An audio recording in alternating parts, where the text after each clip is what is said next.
It's Sarah. It's Unmuzzled, a podcast that is spelled P-A-W-D. Make sure you spell it like that and not P-O-D. First of all, before we get to anything else, let's roll the presenting sponsors. Thank you so much to Unmuzzled's presenting sponsors. K9 Cruise is the place to take your pet. They offer dog and cat boarding, dog daycare, pet retail, and mindful day school. With over 12,000 square feet of indoor space and a spacious yard, they are the one-stop shop for professional pet care in Chicago. Bark Pouch makes mess-free lickable treats for a delightful time with your dogs. Reward good greetings, treat calm table manners, or enjoy a quiet walk together with their easy-to-use pouch. With 5 irresistible, all-human-grade recipes in 2 sizes, even picky pups find a favorite. One gentle squeeze and a quick lick of Bark Pouch dog treats, and you'll enjoy amazing attention, even when you're wearing gloves. Kiki's Corner Natural Pet Foods in downtown Woodfield, Illinois, just a block south of CDH Hospital and the railroad tracks. Kiki's has all your food and health aid needs for dogs and cats. Kiki's Corner for a healthy, happy pet. All right, everybody. Thank you so much for presenting sponsors. I am going to bring my guest right in. Hello, Jake from Winston's Wishes. Thank you for being with me. I really appreciate it. Absolutely. Thank you so much for having me. Yeah, it's truly a pleasure. We've known each other now for a few years. I know we connected initially through Live Like Roo Foundation, but you've become a friend. And, you know, we're honored to help a lot of dogs at Winston's Wishes pools. But take us back to, I want to take you back to your childhood. Did you always love animals? Did you always have a passion for this? Yeah, I wasn't expecting that, so I'd love to talk about it. I kind of learned a lot of compassion for animals and everything after my mom. So yeah, we definitely always grew up a dog household, multiple pet household, and just learning to treat them as family, and it's only grown since then. I've been in rescue for a while now. I used to say like, oh, I've only been in rescue a few years, but now it's been a while. And I remember it started, and I've talked about it before on this podcast, when Facebook first started, I would see homeless dogs and dogs in shelters. And somebody would, like an organization that I followed would say, hey, can somebody transport this dog quickly somewhere? It was always like an emergency situation.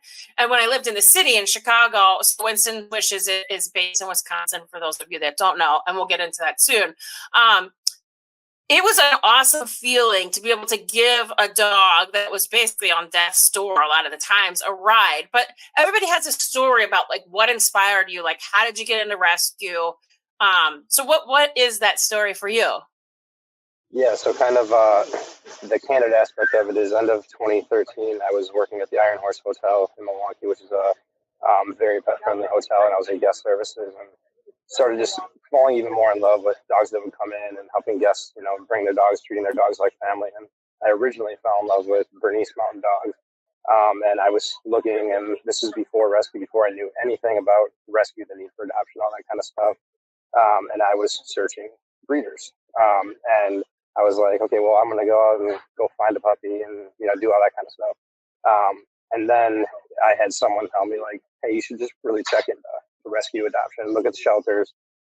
So I did. And I was originally caught off guard. And there were some puppies at the Wisconsin side of Milwaukee. And I originally was like, okay, obviously that's the right decision to make. And I went to that Humane Society looking for the puppies. They were all gone. And I was just kind of looking through, and I fell in love with this dog named Barney. And I was like, oh, wow, that's okay. He's amazing. And I just looked at the adoption counselor. I went and found one. I went and put up to the front desk, and I was like, hey, I'd like to see this dog. And they're like, oh, there's a huge wait. You can get ready here, sign up, put your name on a list, and we'll get to you as soon as possible. And it was going to be like an hour or something. And I was like, that's all right. I'll go to the different campus that was kind of like 45 minutes, hour away, and I went to leave the parking lot and got about a block away, turned around. I was like, I can't do that. I got to go back, and I gotta go see Barney. And so I did. I waited the time, went in to Barney's room, And he immediately crawled on my lap, and I saw people kind of gathering around the window, and the counselor was like, "Oh yeah, they're all waiting for me." And I was like, "Yeah, I'm adopting him today," and that turned out to be Winston. So after adopting him and kind of really opening my eyes to just the need to help local rescues and dogs like him, that is when I decided to start Winston's Wishes and do something more. And I really did not know anything about getting into rescue or anything like that. I had a passion for kind of fundraising type of thing. So like I had helped other fundraisers for other different types of organizations in the past. So I was like, oh, we could combine that experience and with obviously my new passion. Like I need to do something to help more dogs like Winston. And that's when I decided to start Winston's Wishes. And for the first 3 years, it was just solely fundraising, helping other local rescues, raising the funds, donating that to other local rescues, buying gifts for the dogs, that type of thing. And so that's kind of where Winston's Wishes began and where that inspiration came from, is just me walking into a humane society, falling in love with a dog, and forever changing my life over the next 10 years. Yeah, I feel like that's a story that's like similar to a lot of people that end up in rescue. Like you think you're going to do one thing, and I adopted a basset hound from a puppy shop that is now totally shut down by Illinois laws, which is awesome. But I was so blind at that point. All I saw is, oh, this cute little puppy. But she was she was like the best dog ever and the worst at the same time. But she, knowing where she came from and what her past was, just is awful to think about. And similarly, we adopted from anti-cruelty in Chicago, and we were walking down the street every day. We would see these dogs in cages, knowing that they needed rescue. And we went one day to adopt, and they were like, oh, we were on our way to work, and they were like, oh, you have to take them today, And so we didn't have a crate, but we had nothing, literally nothing. And we came home from work, and he had like eaten a pair of our eyeglasses. But like Ralph was like the best dog, and like taught me so much about how resilient, rescue dogs are and what they can become. And I kind of wonder if when you went to adopt Barney, if they had those people staged at the window, like, hey, they're all waiting for him. Like, you're no pressure, but yeah. It's hilarious.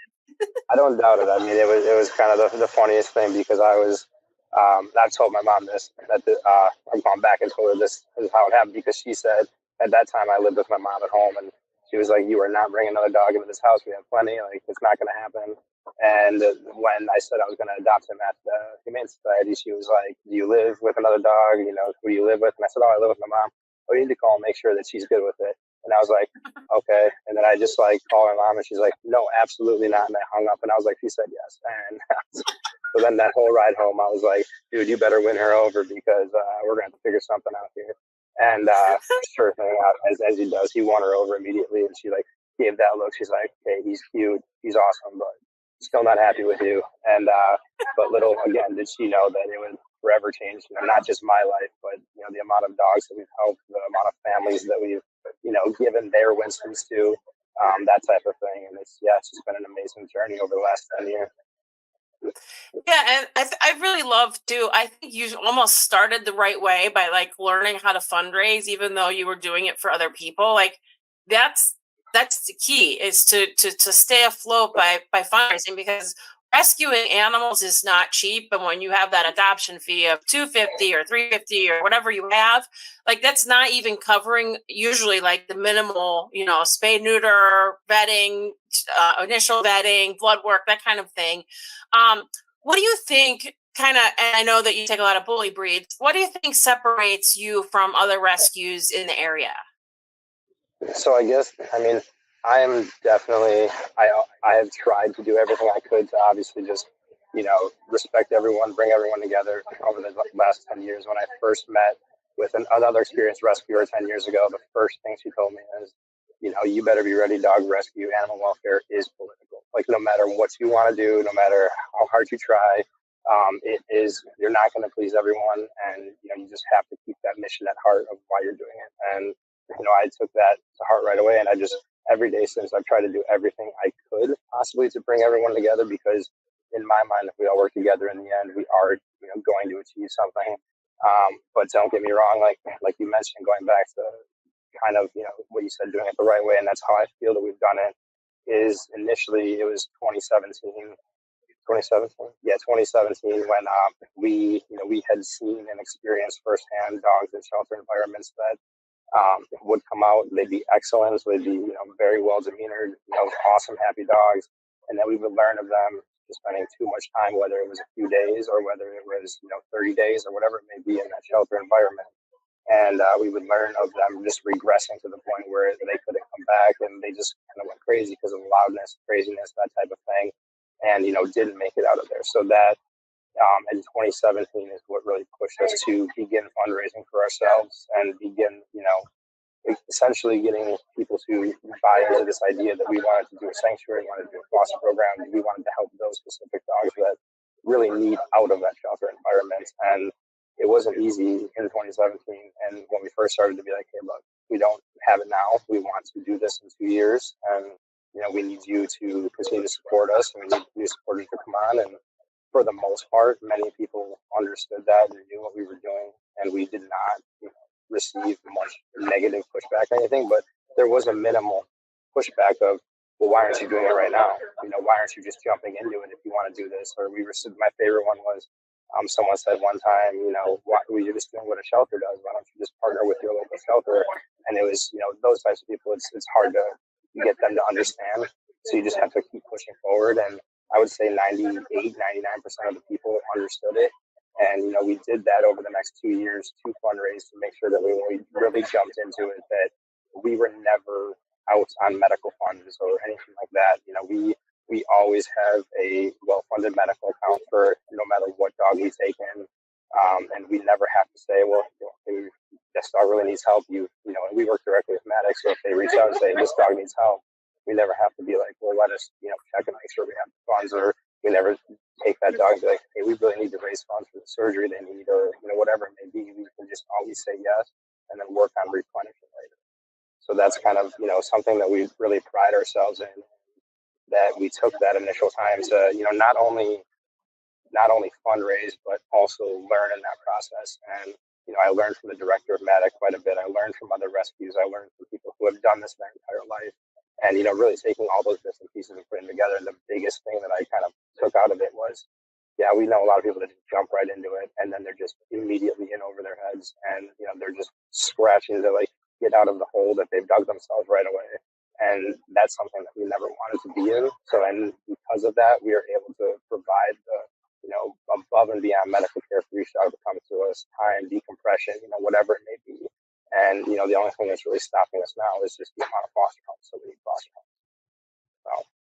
So. Yeah. I mean, that's a huge thing. Fostering it's so important. So if you're listening and you can foster and you're in the Milwaukee, Wisconsin area, Janesville area, please reach out to Jake. They obviously always need fosters. So 2 things from what you just said stand out. Number one, I feel like people that have not been in an open admission shelter can't understand what it's like. So when I first started volunteering in 2010 at Chicago, it was hard. It was hard, but I wanted to go all the time because I knew that my presence there was helping. But the sound of a pavilion with 60 to 70 dogs in it, barking for your attention and crying and, wanting food, it really is you can't really get it out of your brain after you've been there. And I would give sometimes lost dog tours or new volunteer orientations. And people were always shocked about how loud it was and how sad they were when they left. I mean, so I know it's similar and you've experienced that. Can you kind of describe, your feelings when you go in there? And really, sometimes you're like the golden ticket to a dog to get out of there. Yeah, and that is very true. And, first, I guess before I go into that, just a huge shout out to, up here, it's the Milwaukee Animal Control Medic. And they are, that open where they have to, take in strays, they have to take in owner surrenders. They, they can't say no. And then they are in charge of basically, helping the community, protecting the community, whatever it may be. And I saw someone, it was not my quote, but I saw someone recently volunteer their post that, MADIC is a reflection of the community. and it is very true because they are that kind of center spot for all the stray animals in Milwaukee County. And it's the volunteers there are, I mean, they're just pure angels. There's no other way to describe it because they go in there. They're the reasons that the dogs get out and take walks. They're the reason they have the enrichment, and the staff is phenomenal there. And they're in a lose-lose battle of people judge them hard because they have to do what they have to do, and people just automatically have this negative opinion of them because they're animal control.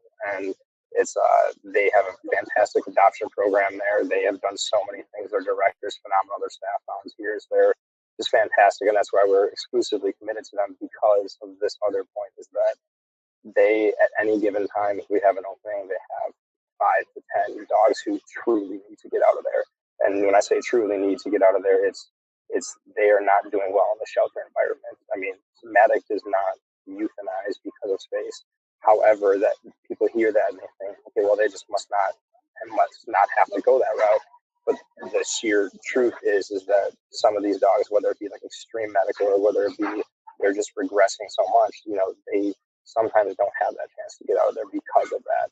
And it's like you said, it's loud, it's busy, it's each animal in there doesn't know what's going on, and don't get me wrong, it's obviously not a healthy environment for animals to be there when they're there. However, some dogs can handle it a little better than others, and it's those others that we're doing this for. And we just pride ourselves on that amazing partnership with them because we like you said, we along with the other rescues that we pull from them are their ticket to get that next chapter. And if they're not going to get adopted automatic, at least they have a chance to come to us and then take the time that they need and eventually hopefully find their pathway ever after.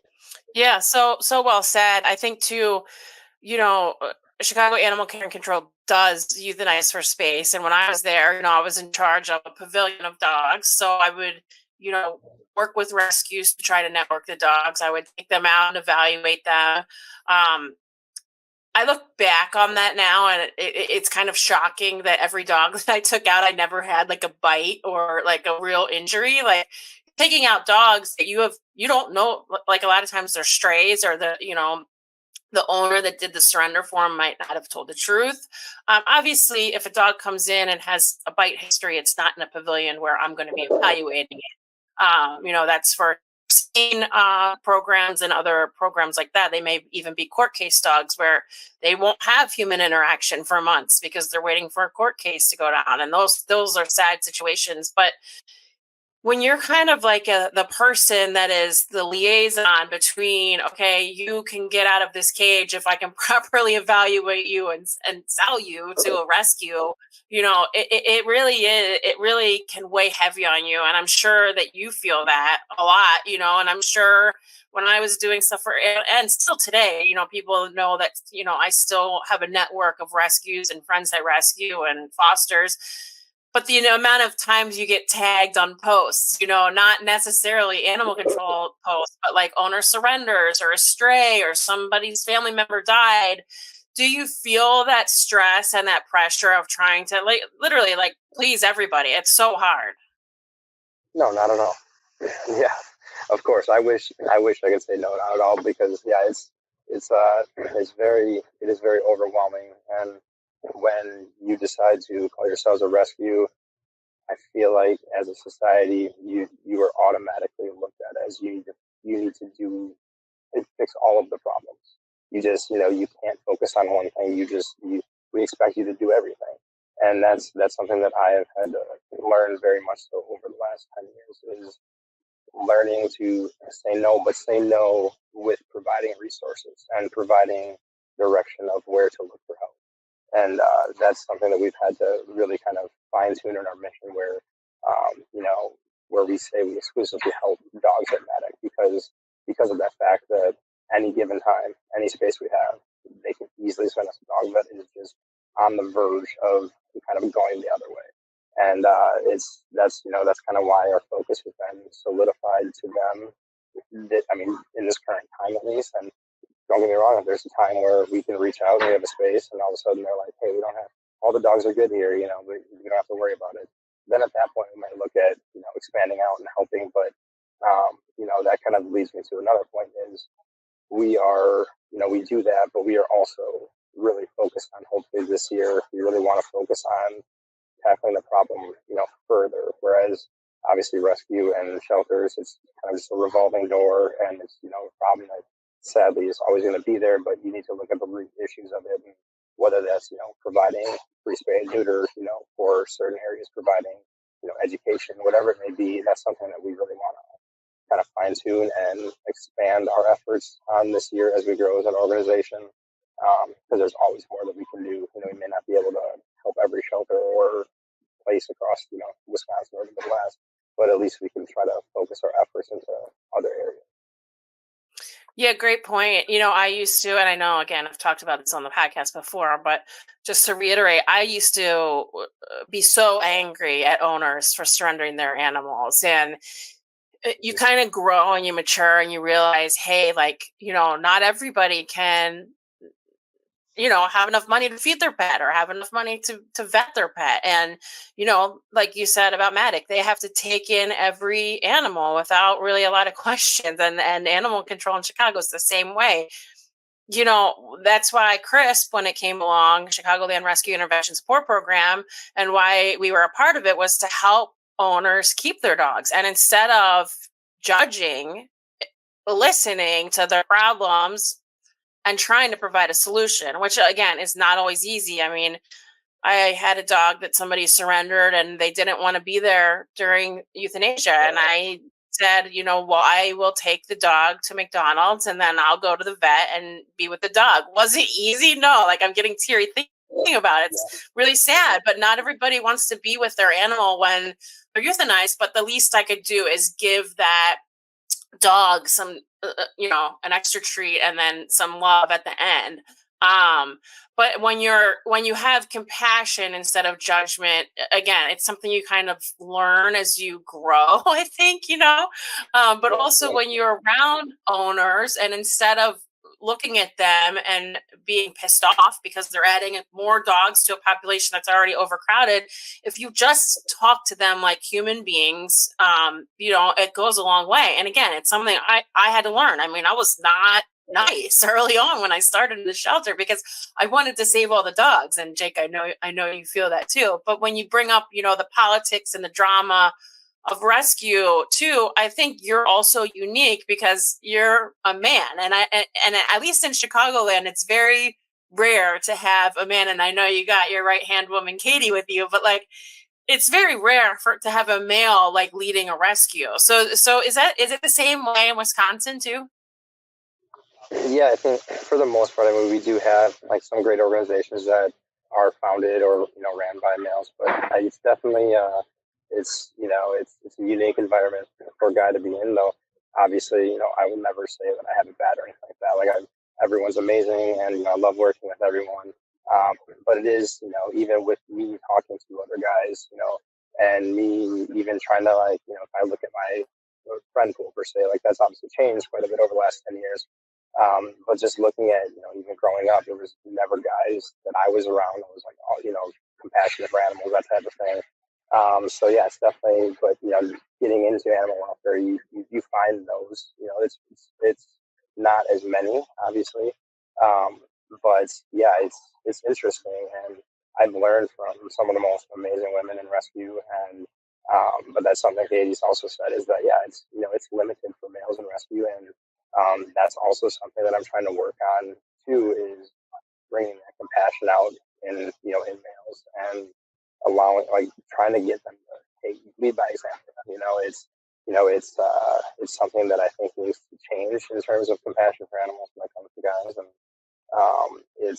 that's one of my also goals in terms of animal welfare, is trying to open that up for let's face it, I know guys with beards that are I'm tough, and I don't need to dance with my dog in the kitchen, but I have caught my brother-in-law doing that once, and that's the thing. It's that that perception in society, or that needs to change, and and not just for animal welfare, for mental health and everything when it comes to guys is I will never say I have it bad as a white male. I definitely understand my privilege as a white male.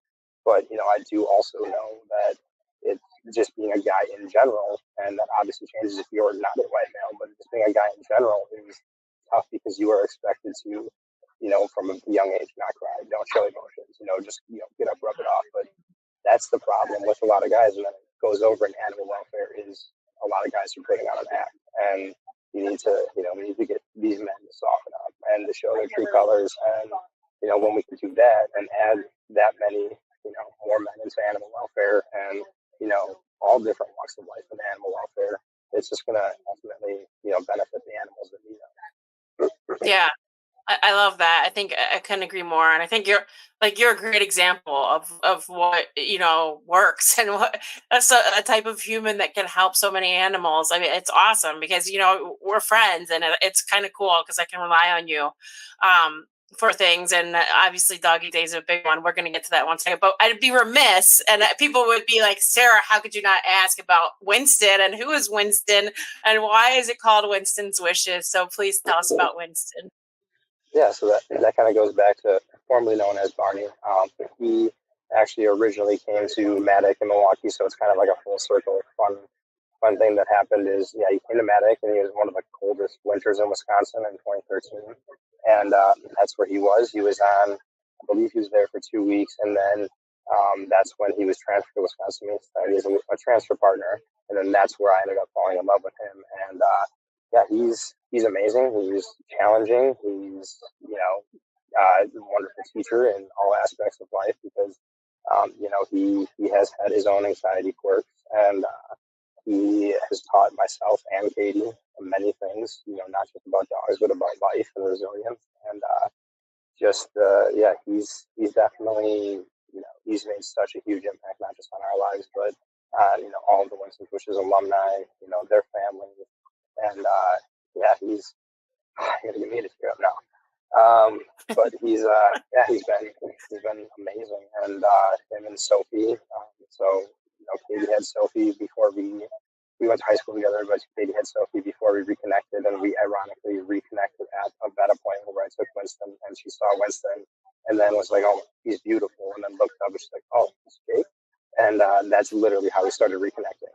And but so him and we moved in together. Him and Sophie, we had to take time and intro them together. And Winston's very selective with who he loves and who he has in the circle.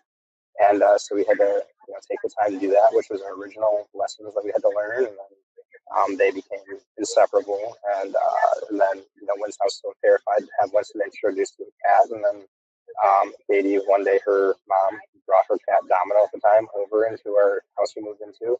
And I was like, what? And I wasn't there. And it was just like, let him go, see what happens. And they're perfectly fine. And now Winston's been great with all cats.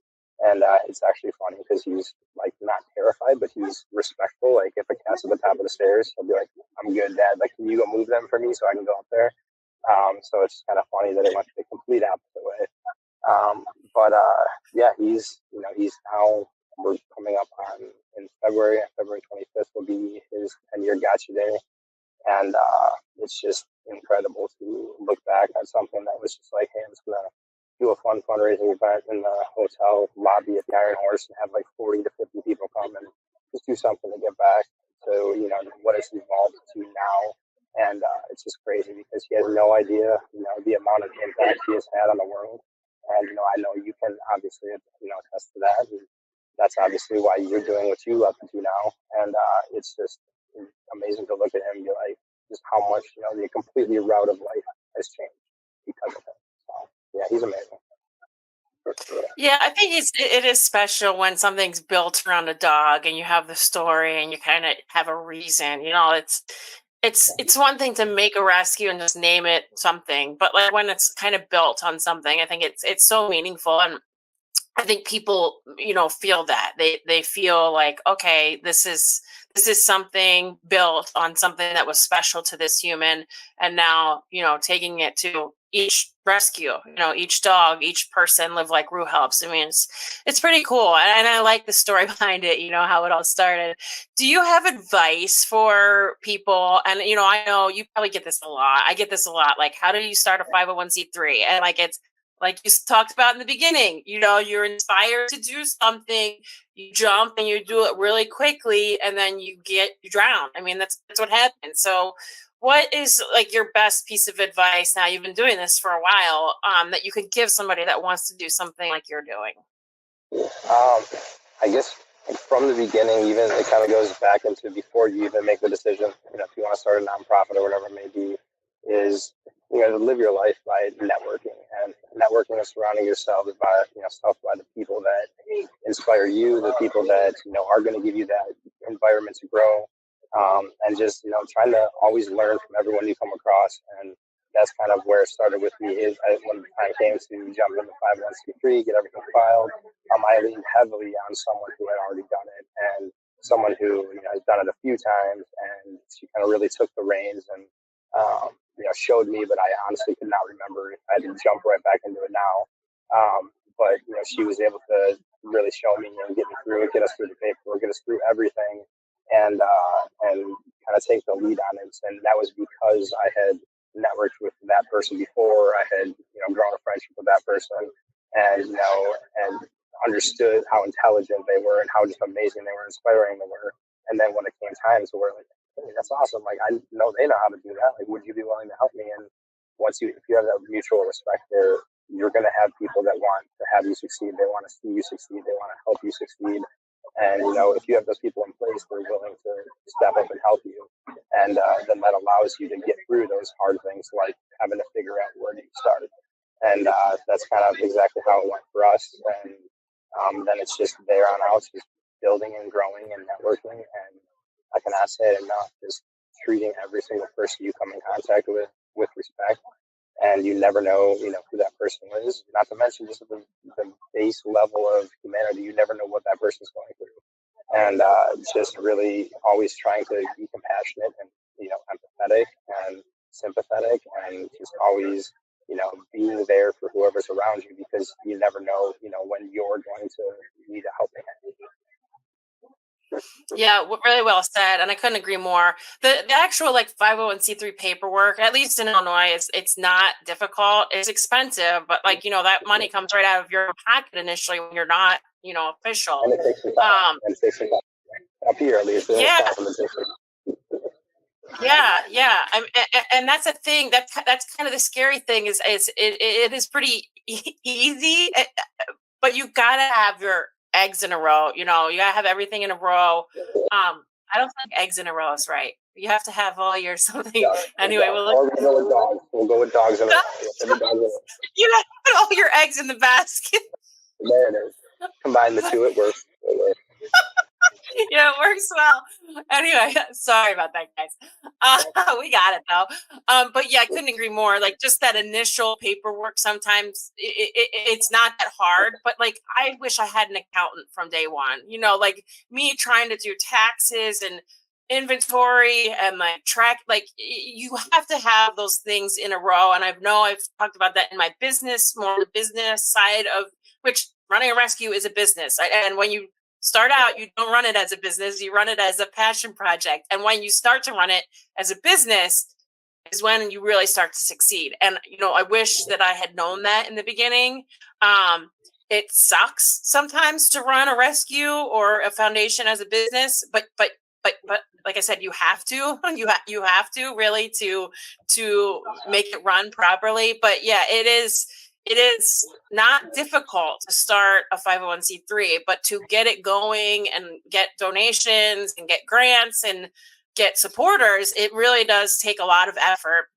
And one of the things that is so important, which Jake just mentioned, is being kind to people. When you meet people, being thankful, thanking your donors, thanking your supporters, making sure that they know that you appreciate them.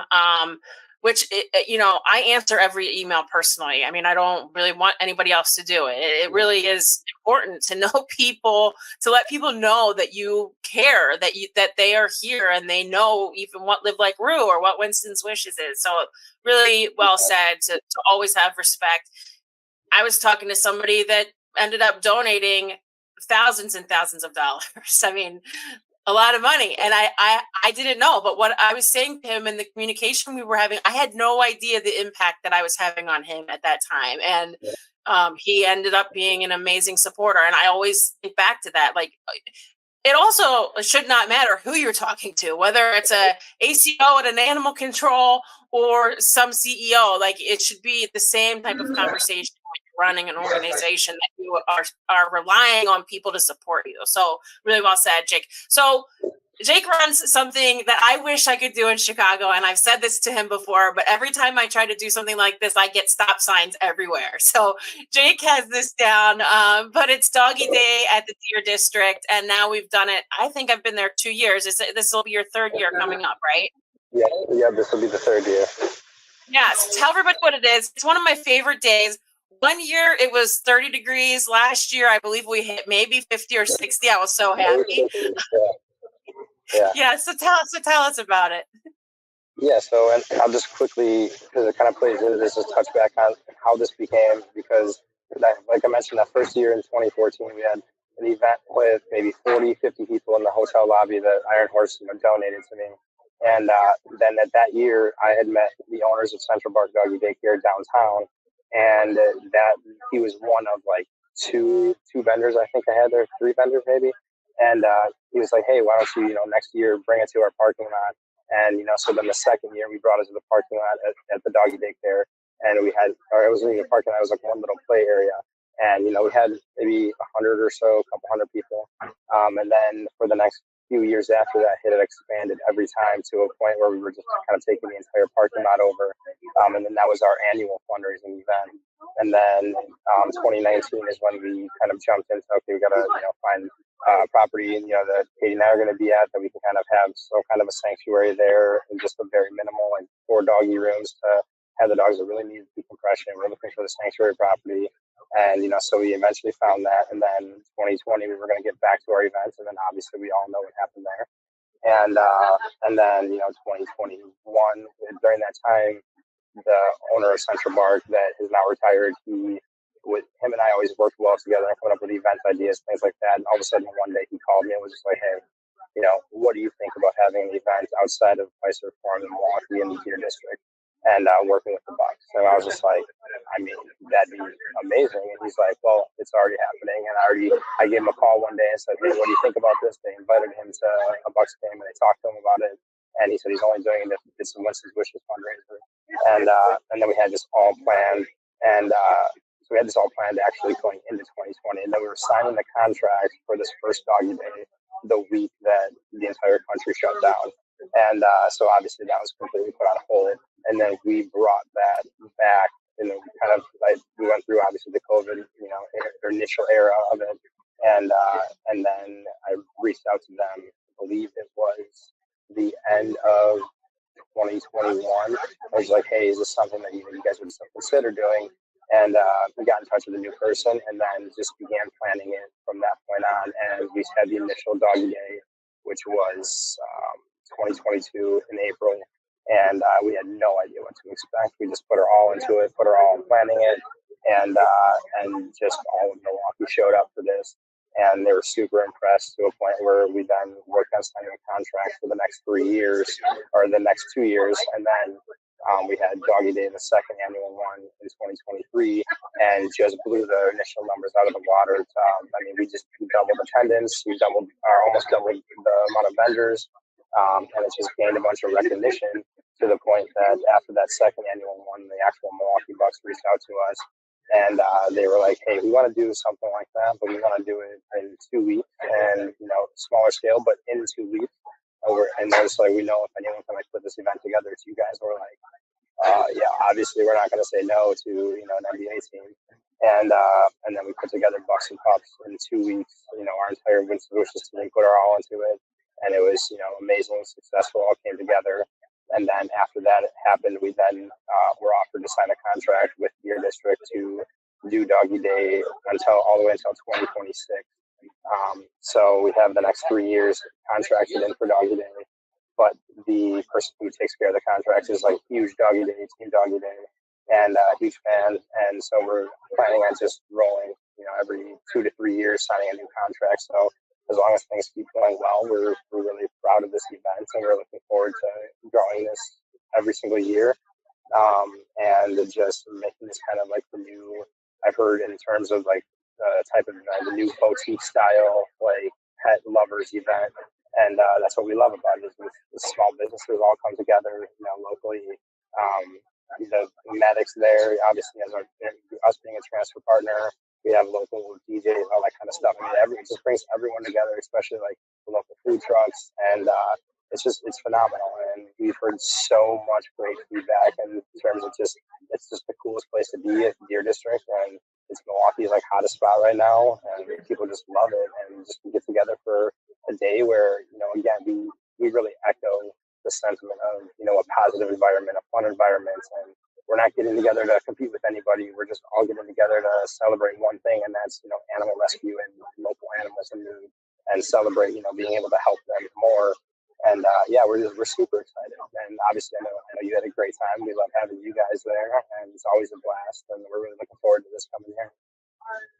Yeah, I will say it is so well run. It's so well organized. I don't know how you do it, because it's a huge undertaking, not just like with vendors, but like crowd control, having food trucks, the presentations you do. Like, it's really well run. And we have a lot of supporters actually in the Milwaukee area. So I feel so honored and lucky to be there. Every time we're there the last 2 years, like so many people come up to our table and say, Sarah, and that's why I always want to make sure I'm there, because it is so nice to meet people that support us in different states, cities, whatever, but it's really well done. And again, I'm so jealous, because I know like an event like that here would just be amazing. It is remarkable how you bring everybody together. It's so nice to see, so many dogs and owners like just hanging out. And the weather, honestly, I loved it this year. I loved that it was not too hot, not too cold. And the fact that you had so many people when it was chilly, I think we kind of knew how big this event would grow the second year. Yeah, absolutely. That was, it was literally starting to snow the first year. And we're just like, hey, we're going to roll with it. Maybe people will show up, maybe they won't. And then people just showed up in coats, hats, their dogs were in coats. And it was, it was amazing. And then to see that second year really, really kind of blossom into like what it was, and people started understanding what the idea of Doggy Day was. And it was just a phenomenal way for it to grow. And now we're looking at, we're looking at 80 vendors this year is what we're trying to go for. We're trying to go for adding a few more food trucks. We're going to more of a DJ style for entertainment. That was one of the biggest improvement feedbacks that we've heard, was the live music was pretty harsh in terms of just people, but also on animals, and people just did not enjoy that. Obviously, the bands were amazing, great, but if you've been to Deer District before, it's kind of just an alleyway. It's a wind tunnel where like the instruments echo, and it's just very loud. And then for Bucks and Pups, we had a DJ there, and it was so much better. Vendors were able to talk, and were able to hang out and enjoy it for much longer. So that's kind of one of the changes we're going through this year. Is we will have DJ G-A. So he's been a very big supporter of ours. He's up here on radio, and he's a fantastic DJ. He DJ'd Katie and I's wedding, and he's just one of the most amazing human beings ever. But he just confirmed with me today that he'll be back. We'll have Allie and DZ from Kiss FM up here. They're going to be emceeing the event, and it's going to be a really fun day. And we're fingers crossed it's going to be another beautiful day out. It's a late winter up here, so I'm hoping that doesn't play too much into it. But it's gonna be a great day, and again, to have that type of support from Deer District up here, to have the Bucks back you, want you to put together an event, and we're a small organization. We're just pushing 4,500 followers on Facebook right now, and that's growing significantly over the past couple of years. And I obviously want to make sure that we have a fantastic group. And starting out, it was just myself, and then it was myself and a couple of friends, and then Katie joined, and she was the one who really kind of catapulted into. In 2016, there was a point where I just couldn't handle like the overwhelming stress of just having to do everything. And I was kind of taking a step back, like, I don't know if I, want to continue with this. I need to also figure out my life. And then she came along and was like, I'll help with whatever you need. Like, this cannot end. This needs to go. This needs to continue to grow.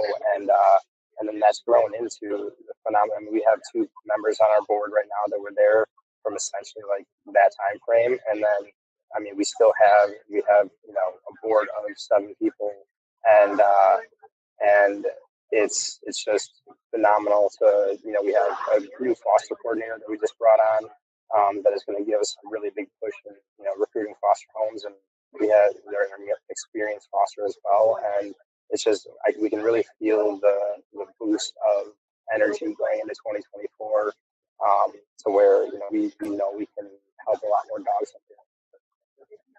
Yeah, that's great. I love that. And just, as you get bigger, it's important to have more people in place to take some of that stress off of you. Compassion fatigue, which I talk about all the time on this podcast. You guys are probably drinking every time I say that word. Thank you, Jake, so much for joining me. I'm going to go get my ducks in a row. I got it, guys. My ducks in a row. Okay. All the cliches. Jake, thank you so much. I can't wait to see you at Doggy Day. Thank you so much for all you do in rescue. And I so appreciate our friendship. Yeah, absolutely. Thank you so much for having me. It was obviously amazing talking. And we love supporting Live Like Rudy. You guys have been phenomenal, like you mentioned earlier. Even just with alumni of ours that have gone through obviously the most difficult thing. And we will always love what you do. We love your supporters, and come on out, see you guys at Doggy Day. We're going to be celebrating 10 years of Winston's Wishes, and it's going to be a really fun day. Yeah, 10 years. I mean, that's going to be awesome. And guys, I mean, Milwaukee's so close. It's such a short drive. Come and see us and come experience what I wish we could do in Chicagoland. But everybody puts up stop signs around here. There's never a yes. There's always a but this, but that. No, Sarah, can't do that. Happen, and they'll kind of change their minds, and then we can bring a Doggy Day type event down by you. Oh, that'd be amazing. I would definitely need you over here just to help me. I'm willing to help out. Absolutely. All right, I so appreciate you. Take care. Everybody go follow Winston's Wishes. They are amazing. Jake and Katie do a great job. And they are newlyweds. I should have said, happy wedding or whatever you say to them. Here are our supporting sponsors. Thank you so much to the following supporting sponsors. This holiday season, give the gift of joy and memorable moments of furry loved ones with a gift card for Kimberly Kingen Photography. With every gift card purchased through the end of December, we'll give $25 back to Live Like Rue Foundation, helping to spread cheer and make a positive impact with every thoughtful gesture and gift. For more details, visit Kimberly's website at KimberlyKingen.com or contact her directly via Kimberly at KimberlyKingen.com. That's KIMBERLY at KIMBERLYKINGEN.com. The Canine PT is Chicago's highest rated dog physical therapy clinic, and we're dedicated to enhancing the lives of your four-legged companions as they age or when recovering from an injury. Give the gift of pain relief and extended mobility to your furry friends this holiday season. We also offer a discount for rescue dogs. For more information, visit the Canine PT. That's THEK9, the number, PT.com. Liz starts a guaranteed rate. Check with Liz for the absolute best mortgage options. She helps when others can't and even calls it rescue loans. Anything is Plausible is Chicago's premier dog training company. They offer group classes for every stage of your dog's life and have a talented team of behavior specialists to work through any issues that need modification using positive reinforcement. Thanks everybody for joining me. Thank you, Jake from Winston's Wishes. Go check them out, winstonswishes.org. I'll see you guys next week. Bye.